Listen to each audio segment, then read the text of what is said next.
سورہ نوح ہمیں یہ بتاتی ہے کہ اللہ کی محبت کے بغیر تم زندہ نہیں رہ سکتے۔ اللہ کا حکم سنو، اللہ سے ہدایت مانگو۔ اگر تم اللہ کی نافرمانی کرو گے تو اس کا عذاب سخت ہوگا۔ وہ بدلے گا تقدیریں، وہ میرا بھی تو خدا ہے۔ اللہ کو پاؤ گے تو چین پاؤ گے، ورنہ تڑپتے رہ جاؤ گے۔ قرآن پاک پتھر دلوں کو موم کرتا ہے، ٹوٹے دلوں کو جوڑتا ہے اور بیمار دل کی شفا ہے۔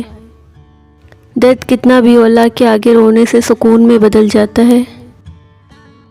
نماز کی پابندی انسان کے مشکل وقت کو آسان کر دیتی ہے۔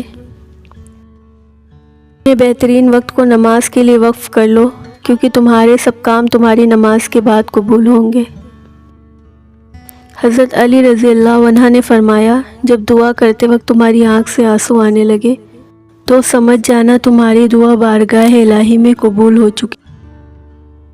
ربنا فاغفر لنا ذنوبنا، اے ہمارے رب ہمارے گناہ معاف فرما۔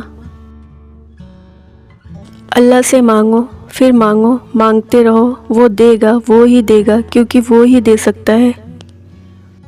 اللہ آزماتا ہے اپنے پسندیدہ بندے کو اس چیز سے جو اسے بہت پیاری ہوتی ہے، تاکہ اس چیز کی طلب انسان کو اپنے رب سے ملوا دے اور اسی سے امید رکھے۔ ہر چیز اپنے وقت پر ہی اچھی لگتی ہے۔ نیکی کمانے کا وقت جوانی ہے۔ افسوسناک بات یہ ہے کہ ہم نیکی اس وقت کرتے ہیں جب برائی کے قابل نہیں رہتے۔ کچھ رشتے اللہ تعالیٰ خود ختم کرواتا ہے تاکہ ہماری زندگی خراب نہ ہو سکے۔ بے شک وہ جو کرتا ہے بہتر کرتا ہے۔